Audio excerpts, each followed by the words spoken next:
Hello and welcome to tonight's episode of a Midnight Afterthought podcast. If you're new here, my name is CJ and this podcast is recorded in at midnight. I'm not going to open the blinds because I mean I can, but you're not going to really see much because it's dark outside.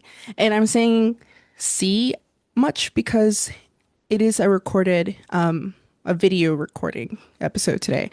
So if you're listening on Spotify, yes, I am moving a little bit towards doing a little bit more visual content. This episode will be available on YouTube in my prehistorical channel, which I am rebranding with the podcast. I don't know if I will have um, unlisted my previous videos of me playing video games and making cringe edits during high school and college, but we shall see.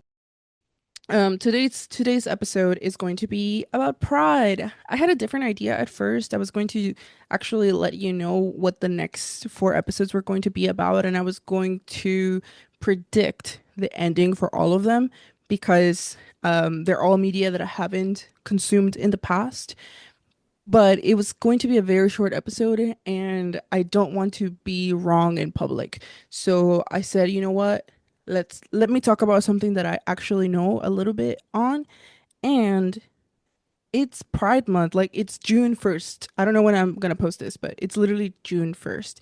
And this year, I really want to be more out there. Like I feel like I've been a little bit too straight passing for a minute. Anyways, today's episode, I was thinking of doing media that has really shaped me as a queer person, but also just kind of talking about how it has changed throughout the years. So I'm going to be talking really about three different themes. So one of them is kind of trans representation. The other one's more about identity and gender expression. And the other one is queerness and religion. So those are like my three main topics. And I do have a list. So hopefully we don't get off get off topic too much and ramble. I'll try to be concise. So I wanted to start off with a song. Um, if you didn't know, I was born in Mexico and I moved to the US when I was about 10 years old. And so a lot of like my formative years were just Spanish, just Mexican culture, or not even have Mexican culture, but like Hispanic culture in general. And a lot of it was music, right?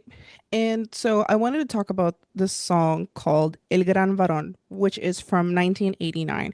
Now, I'm not that old, but these are the songs that were, playing at my family's house, like on the radio. I was listening to Viejitas por Bonitas on, oh, I forgot the radio station, but like that was my general weekends. And this song is, I think, a very important piece of queer media because not only was it from 1989, which I don't think was like the most progressive era, but also it's in Spanish. And this might be like my own bias and like from my experience with my family and living in the US, but I tend to associate like Hispanic culture or just like minority culture or different minorities and maybe those that are grounded a lot more in religion. Like I do feel like being Hispanic and religious, at least when I was young, were kind of like the same thing.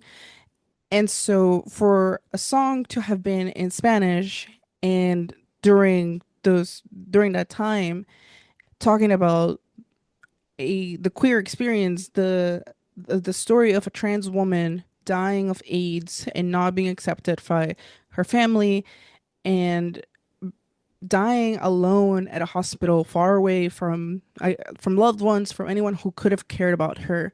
It's so groundbreaking and like mind-blowing to me. I'm really glad that the song exists. I don't know that it was taken. I don't know how it was taken. I'll say that. I don't know how it was taken by like the people of the time. Like I don't think that my parents thought it was like Like, I don't think they were so impressed with it. I think they thought it was catchy. I think a lot of people thought that it was catchy and that it was a good song and that maybe it was fun. I think there has been a lot of media in Mexican culture, like in novelas, in songs, in shows that poke fun at trans people, and that like the idea of a trans person has been there. It has existed, but it's always been for comedic reasons or for showing like someone is different or as a side character, like they're confused. But like in this song, it's not. This song, they are it's a very sympathetic song towards that character, towards that woman who is, being talked about in the song. And so I wanted to compare that a little bit to Pose, which is a TV show from 2018. Pose is also Pose does talk about the trans experience and the AIDS epidemic, but it also does it from the lens of a minority group. It talks about ballroom culture and there's so many different things from queer culture that I myself was like not aware of at all. I didn't even know what like ballroom culture in general was. I didn't know much about Vogue or voguing. Like I was very unfamiliar with it, and I think it's really sad or like I don't know that a lot of culture and history isn't being taught or people are not learning about it, and like I'm including myself in that. Like I remember that I kind of rejected a lot of learning. I know, crazy. I got a degree and I think I'm smart sometimes, but I really was out here rejecting learning about my own culture in the sense of like, I didn't want to learn about like Hispanic culture or Mexican culture or queer culture because I was like, well, I already am that. Like, what do I need to learn about it? Like, I'm literally living that experience. Like, what do I need to know? But it is important to learn your history, even if it's not your own culture, just to like know about other cultures because it makes you more aware and empathetic and just like a better understanding human being, especially in this current climate and world that it's so connected but also disconnected and there's a lot of hate in the world. So maybe understanding others a little bit better could be, it might be easier if you read and you watch things and just become cultured. But anyways, I feel like Pose is similar to El Gran Varon in the sense that it's talking about this subject that is very, you know, difficult and important in the queer community. Um, and it's doing it in a way that is respectful, that is entertaining. Because that's the other thing. I feel like we need gateways into culturing ourselves. So, yes, an indie movie or an underground song might really speak to the queer experience or might be super meaningful and super impactful, but it's not reaching a lot of people because it's so underground or it's so obscure or like whatever, right? So having a song that's like salsa, that's upbeat, that's bright, that a lot of people that it's catchy, and having a show that is like it's on television. It's not like a mini series on YouTube or on Venmo or like some random source. Like there's an actual production and it's being aired. It's on streaming services. Like it's out there. It's available for people to watch whenever. I think it's very important that there's that access because regular people, people who would not look for this kind of content, like they will come across it. So that's why I'm like, wow, like I feel like we've come a long way for it being shown like that, being portrayed, having them be the main characters rather than just like a random sideline plot or side character who you is just there for like comedic reasons, or the characters like trying to turn straight or something, or it's like, oh my God, that's so sad that they're gay or that they're trans, or and also that they do kind of talk about some of the stereotypes and some of like the dangers that people might not see. So I know that this like doesn't really relate to the song anymore, but one of the things that I really I learned a lot from posts, and I felt like I hadn't even thought about it, was like the dangerous side of being a trans woman. And I know it might sound obvious, especially like being a woman. Like, yes, I know that the risk of being a woman, but the added risk of being a trans woman and having to deal with the internalized homophobia and hatred of men, that was like something that I wasn't even aware of. I didn't think about. So there's, several episodes where like the girls are with men, and the men don't know or pretend to not know that they still have some male parts, like male anatomy. So then they're like, whoa, whoa, whoa, like I'm not gay, or like, oh, that's not what I'm into. Or the other way around, where they're like fetishizing it, and they're like, oh, I just want to be with a trans woman, but who hasn't transitioned fully, like who hasn't had surgery. I don't care like how much you want your surgery. That's not what I want. Like I want someone who looks a certain way or something. And I mean, like, everyone can have their preferences, but you can't force someone to not live their life how they want to live, if that makes sense. Like, if that person feels so uncomfortable in their body because it's not their body, like, that's not who they are, and you're preventing them from living how they are meant to live, that's pretty messed up. Um, but I didn't think about that. I didn't think about, like, how you can be fetishized, or how you can like find that aggression from men, or I guess you could also find it from women who are intimidated by the idea of other women being different from them.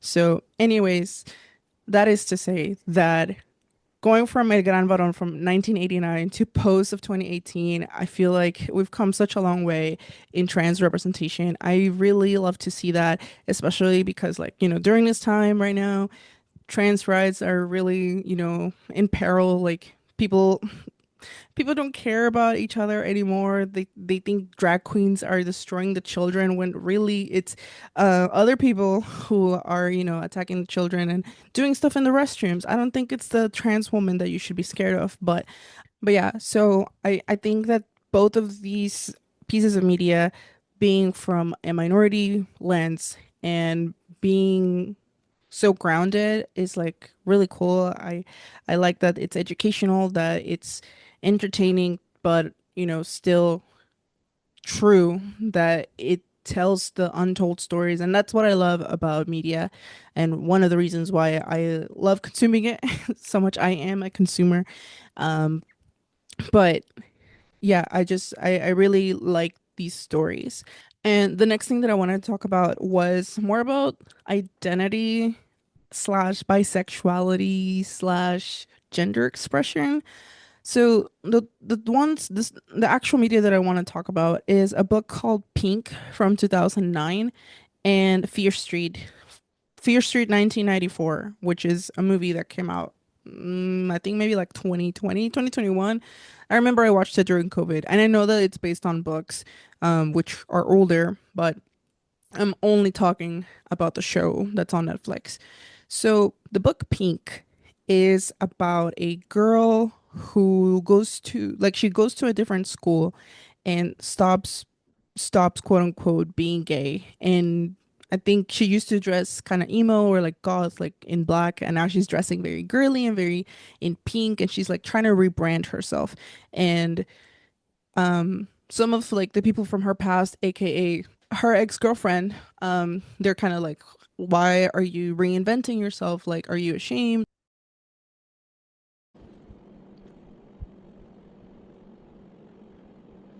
Okay, guys.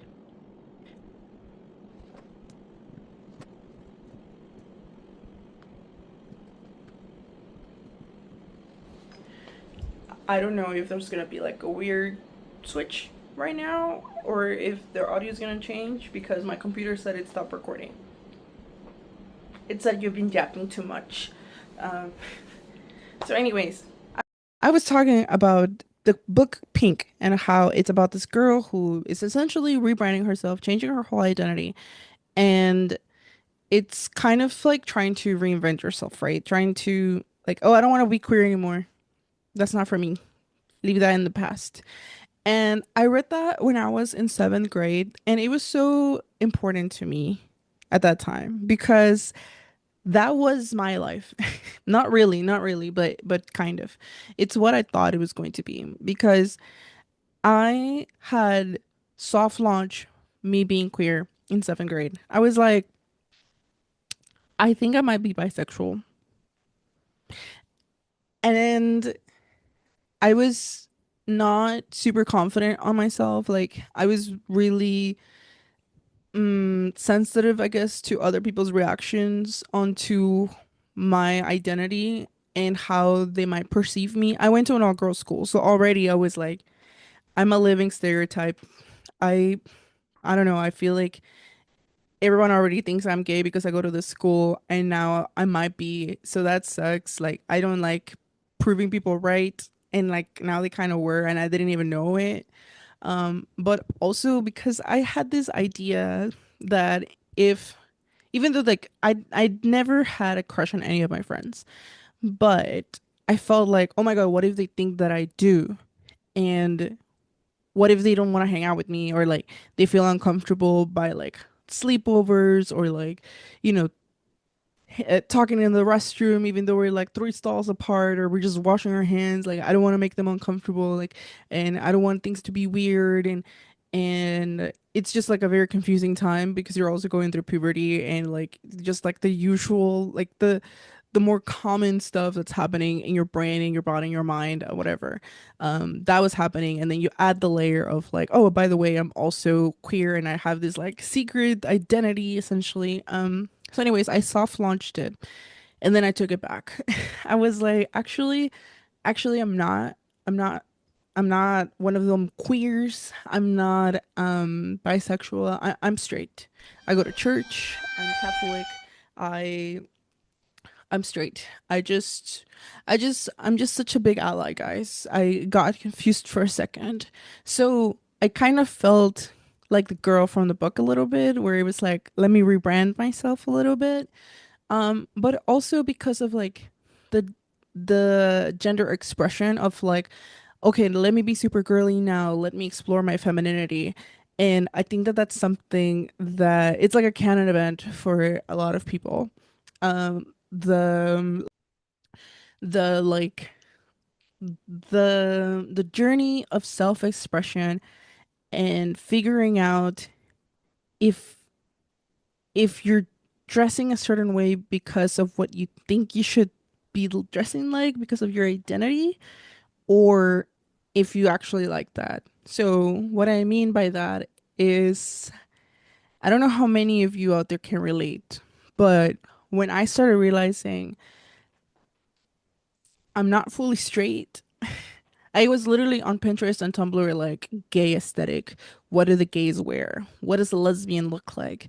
Um, and I didn't love all of the outfits or the hairstyles or the aesthetics. I didn't love them, but I was like, I guess this is my life now. Like I kind of have to dress like that because that's who I am. And if I dress too girly or if I dress a certain way, then people are gonna get confused. And I think you dress based on like how you think you're supposed to look. And then as you get more confident and more comfortable in your identity and who you are, and you realize that the way that like the stereotypes and what people think is supposed to be whatever doesn't mean anything, then you start to finally explore more your own style. And I feel like I know that COVID was bad, but for self-reflection and expression, it was a great time because I got to kind of experiment with my looks and figure out like, maybe maybe I don't love being bald. Maybe I do like long hair. Maybe maybe I do like wearing makeup. And maybe dresses are kind of cute sometimes. I still like wearing baggy jeans and chains and putting that like alternative spin. I really enjoyed dressing as Bad Bunny 2 years ago. I think I look hot as a guy, but that's not necessarily my identity. It's just like something I like doing for fun. Um, and I'm confident in doing so. Like because I dress a certain way, I'm not questioning my identity or thinking, oh, like, was there something else there? Like, I don't. I also don't like just because I'm wearing a dress and I dress like I put on heels or something, I'm not thinking, dang, I might be turning straight, guys. I gotta I gotta tone it down a little bit. That's not what's happening. But I do feel like for a minute I did think that way. And anyways, that's kind of what I felt with Pink. And then with Fear Street 1994, I feel like that was once again being shown on television. Well, previously shown in a book, now being shown in television, where I forgot their names, I'm sorry, but the main character's girlfriend, she goes to Sunnyside or Sunnyvale, I don't know, the the nice rich part of town.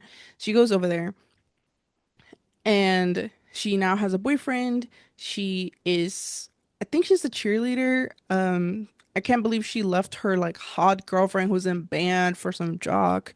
But Sam goes and is dressing how and acting and living the life of what someone straight is. Like in movies, you see that as like this is what straightness looks like or this is what normal looks like, so that's what I'm going to try to be. And she's not. And her girlfriend or ex-girlfriend is very much like this is not you, like why are you living this lie, like what is going on. And again, I feel like it was the same thing as in Pink, where you're trying to figure out who you are. You're kind of looking around at others to figure out what is normal or what is expected of you. And then eventually you do realize none of it matters. I just want to do what makes me happy. And sometimes it doesn't make sense, and that's okay because it doesn't have to make sense to other people. It just has to make sense to you. So I really like that they included that plot line, I guess, in Fear Street. And I really also like that them being gay, like yes, it was important in the whole trilogy. Like it did play an important part, but it wasn't a coming out story. I'm fine with coming out stories. I think they're great. And I might have talked about this already in one of the other episodes, but I want gay people in media to exist and and exist as a whole being, not just as a gay. Like there are other things that are happening in everyone's lives. Like you can still be going through abuse, or you might be going through a family member's death. You might be moving. You're going through puberty. You're going through like you're discovering what friendship is. Like I don't know, there's so many themes and so many life lessons that people are learning. They just happen to be gay. So I really enjoy when there's media that can actually portray that, where a character happens to be gay and there's nothing else to it. Like they don't have to have this big coming out moment. They don't have to like that's not what defines them. They're just gay or queer or whatever, like somewhere in the rainbow spectrum. And I just realized like I've been using gay like this whole time. Like there aren't other identities. So please know that I meant gay as like an umbrella term, which includes gender expression, sexuality, gender identity, and everything in between. So just clarifying that. Uh, so last one that I wanted to talk about is the most like this was my gay awakening. It's talking about religion and being queer. So I am Catholic, and I am also queer. And the movie that just changed my life and has brought me like it's just brought me here. It's just like brought me here into this timeline is the movie But I'm a Cheerleader from 1999. I don't know if RuPaul was the producer or director, but he was in it. But anyways, that movie just altered my brain in ways that could not be undone. I remember I was living in an apartment with my parents and my brother. I was like 14, maybe no, I think I was probably already 15 or 16. So I think I was already 15 because I met the person who is not my wife. I met them in the summer between me turning 14 and 15. It was like between 8th grade and freshman year. And I had this way awakening after meeting them. And I remember I was in my apartment. My parents were gone. I don't know if my brother was outside or if he was just like somewhere around, but I put on But I'm a Cheerleader on demand because I think we had DirecTV at that time. And the idea of being able to watch movies was like mind blowing because we had been poor before that. And I had kind of run out of movies to watch. And But I'm a Cheerleader was there. I didn't know what it was about. I just put it on. And the whole journey that the protagonist goes through, there's a scene. There is one scene where she is, and I'm blanking out on her name. I feel really bad because it's such a good movie, and like I've literally watched it so many times, and it's such like a dear thing to me. Um, but the the protagonist, she's a cheerleader. She goes to church. She does well in school. Like she has a boyfriend. She's obviously straight. And everyone has those kind of like weird thoughts every once in a while, right? That was me. I mean, I didn't have a boyfriend, but like I did have guy crushes. So I was like, I like Evan Peters. I think Loki is hot. Sometimes soccer players can look all right. I don't know. Um, so it was like, yeah, I'm straight. And then there's a scene where she goes to a gay club and she feels very uncomfortable. She's like, "Oh, I didn't want to be here with like all them queers doing their gay shit." But then she sees the girl who she has essentially now developed a gay crush on because that's what's gonna happen when you put a bunch of gays in a conversion camp and they're all living together for like an extended amount of time and they have no connection to the outside world. um yeah, so anyways, she is she's watching her dance with some other girl and the other girl grabs her butt, and so our protagonist is like, you know what, I'm out, like I don't like this, and she's like having this whole like crisis outside the bar.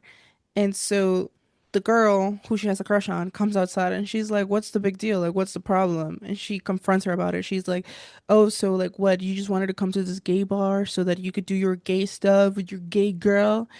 Like, I didn't sign up for this." And then she was like, "No, that's not what it looks like. Like, I don't like her that way. And if I did, like, what about it? Like, why are you so mad about it? Like, what's your deal? Like, aren't you straight?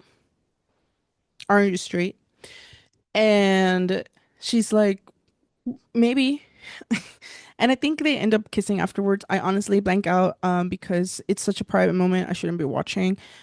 But yeah, like she's like, I think she starts figuring out like it bothers me because I do like this person and I want to be with them, and I just hadn't allowed myself to think of it that way. Like I literally had like a mental block that prevented me from even thinking about it. And that's how it was for me. I was like, I'm Catholic. I'm Catholic. God hates me if I am anything but straight. and I will literally burst into flames if I even think about the possibility of me being anything other than straight. I cannot. And I even started going to church like 3 times a week. I went to like retreats with the nuns. I was out here trying to become a nun. Um, so I was just doing the most at church to like cleanse myself from my queer thoughts, and I felt like it would cancel out. I was like, for every gay thought I have, I need to do 10 Hail Marys and I will be cured and I will be saved. Obviously, it doesn't work that way because one, it's not a problem and it's not a disease and it's not a mental illness or anything wrong with you. And two, because I don't think God has a point system. I don't think that he's, keeping tallies of you and your thoughts. If anything, I mean, I don't think of it this way, but based on how other people describe it, can't I just say, you know what, my bad, right before I die? Like, I mean, other people do it. Again, that's not really how I think, but I'm bringing it up because other people at church sometimes annoy me because they're like, I slept with all these people and I used to do drugs and I killed a man and I abused my family. But then I realized God is real and I said sorry, and now I can judge you for loving someone else. And I'm like, if you can do all that and then say I'm sorry, like how are you allowed in heaven and I'm not because I love someone of the same gender? That doesn't make sense to me. And it doesn't need to make sense to like everybody. You know what? Like again, like that's not what I actually believe, but it's just I had to bring it up. I'm sorry. It's just like my religious trauma. But not even trauma. It's just like my religious pet peeve. But anyways, but I'm a cheerleader. The main character is Christian. I'm stuck on 5, 6, 7, 8. God is good. God is straight. Yeah, that's good. And she is figuring out who she is, and at the end she's like, you know what, I acknowledge that I want to be with Graham and I want to be happy and I'm going to embrace this part of me. And I even like that at the end they show like the parents at essentially like a glad meeting, and the dad is trying to be supportive, the mom is not, but she's still there, so maybe. And it's kind of how like my parents were too. um it was kind of funky because one of my parents was like, if you're gay, I will still love you, but I don't like the gay people. Like I don't like the gays, but if you're gay, like that's all right. You're still my daughter. And like my other parent was like, I'm an ally. I'm an ally to all the gays as long as it's not one of my kids because it's wrong. I am just an ally because it doesn't affect me. And I was like, I don't know which one's worse actually. Can't y'all like combine so that I can just choose one of you? But anyways, that is why But I'm a Cheerleader was such an important movie to me. Um and like I said, like I was very religious. I was very like I can't be gay. And then after I watched that movie, I was like, you know what? Let me allow myself to indulge in one gay thought. And that gay thought was, would I kiss a girl? No. But if a girl tried to kiss me, would I stop her? No.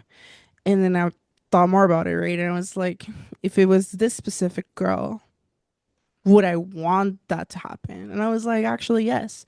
Actually, yes, I would. And then I was like, shit, I'm gay. Uh, so another reason why gay representation is so important. It's not because it turns people gay. It's because it just makes them realize that, this is a normal experience and it makes sense and they're not, it's not some crazy idea or thought. But anyways, I wanted to compare that to the 2022 show of Paper Girls. It is also a graphic novel, which I do want to read because the fucking show got canceled after one season. We got 8 episodes. We got 8 episodes of greatness, and Stranger Things got like 3 or 4 seasons and it ended like garbage. We really could have had Paper Girls instead because Paper Girls isn't like the same genre. I feel it's sci-fi, coming of age, time travel, and and it was really good. It was an all-girl cast. Yes, there was guys and men here and there, but like the main cast was all girls. They travel to the future. There's like some time stuff happening. They find out who they become, and one of them, this is a bit of a spoiler, but I don't think it's a big deal. One of them turns out to be gay, and she is Jewish. So when little her meets grown her, she's kind of like, what the fuck are you doing with the girl? Like, how can you do that? Like you're Jewish. Like we are Jewish. Why would you be with a girl? Like, does religion mean nothing to you? Like what are you doing? And I can't remember if it was her. I don't think it was. I think there was another one of the characters who had the same kind of disappointment at their future self because they were not working in the field that they always saw themselves in. Like they were really good at school, and then when they grow up, they're a DJ, and they're like, "You were so smart. Like you are me. Like what? Why are you living in this like studio apartment? Why are you a DJ? Like." Why didn't you go to like this prestigious school? Why didn't you become a doctor or like whatever, right? And the herself as an older person is like, I did go to this school and I am smart and I did do all the stuff we were supposed to do, but this makes me happy and I enjoy doing this and I don't see why I wouldn't do it. And it was like so hard for her to like come to terms with it. And I don't think she did come to terms with it by the end of the first season. Um and neither the girl who was Jewish and gay. But um again, I feel like both of these movies slash show are able to incorporate like being a woman, being religious, and being in the queer spectrum. So I think it's great representation of just like different experiences, different stories. And I'm really glad that, it's being portrayed, not just, first of all, 1999 was like, you know, amazing for the time.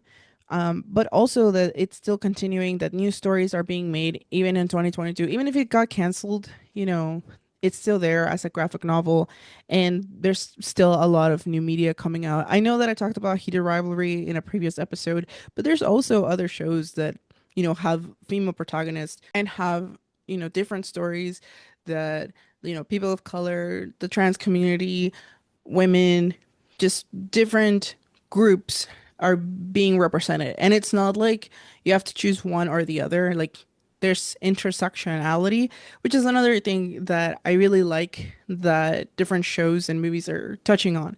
Because I remember being in middle school and watching, I think it was called From Selma to Stonewall, or yeah. And and it was talking about the intersectionality of being black and being queer and how you couldn't go to like you couldn't bring up one issue while being at an issue for not being at an issue. Like if you went to a protest, you could only represent one identity. Like you couldn't bring the rest of you with you. And I feel like that happens in certain in other ways, I guess. Like, yes, you do see it in real life.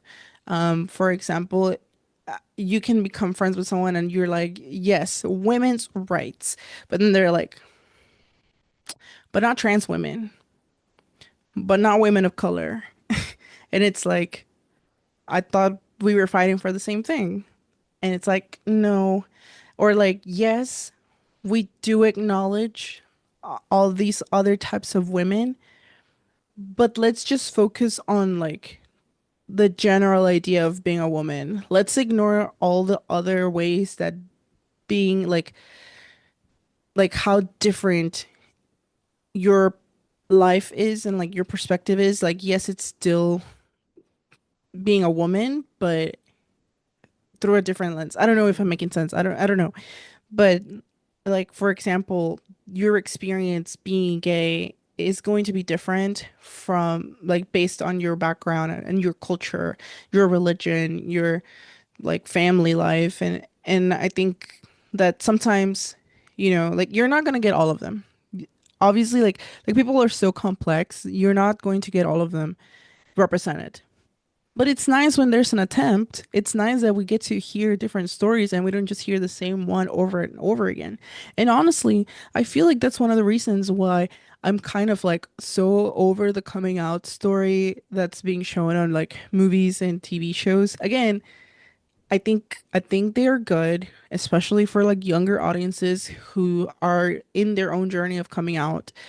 But like it's usually the same story. And that's what makes it like, can we get something else? Like, I remember watching Love, Simon, and my friend was like, it was a good movie, but I hated that the family was like super supportive and that he didn't really have any other conflict other than just coming out because that was not his experience. It was like, yes, I would have to come out, but me coming out also affects like X, Y, and Z. It affects whether like my parents are gonna support me through college. It affects me if like I'm gonna be able to come home for Christmas and like the holidays. It affects how I interact with like different people in my community, at the church, in like different things. And and it's not always just sunshine and rainbows. And I'm not saying that all media has to be depressing because again, not to bring up heated rivalry again, but it has a nice ending. Like it's not amazing, and I think some of it is sad and realistic, but it still has like a nice vibe. But again, it's not like the typical coming out story. I don't know. I might have rambled a little bit too much, and I need to start bringing up the gay hockey. So I think that's gonna be the end of this ramble, because I'm not trying to get that candle to go all the way down to the center again. If you're listening, I have the candle from like episode 4 or something where I accidentally left it on for a long time and it melted like all the way through. This is this is the like regenerated candle at this point. But anyways, I've been recording for a minute. Hopefully there's not a lot of weird cuts at some point in the video. My camera stopped recording, so yeah, sorry about that. I hope you enjoyed this video, this audio, in whatever way you might be consuming it. Um, I'm not sure if I'm going to be making a lot of videos. I do want to have more, but I don't know how often I'll be making them, especially because, like, I know I might not look put together, but I am put together compared to how I usually am. So, this is not the norm, and I don't know if I want it to be the norm. So, anyways, hope you guys enjoy this video. Let me know your thoughts in the comments or in my Instagram. I'll put it in the description or I don't know. It's been a while since I've made a YouTube video, so hopefully I still got it. But yeah, and stay tuned for the next 4 episodes. If I commit to what I had in mind, it will be 3 books and 1 movie, and they will still be hopefully done on a monthly basis. And maybe Patreon will come out at some point later this year. So thanks for staying up with me, and I will be going to sleep, so you should too. Bye.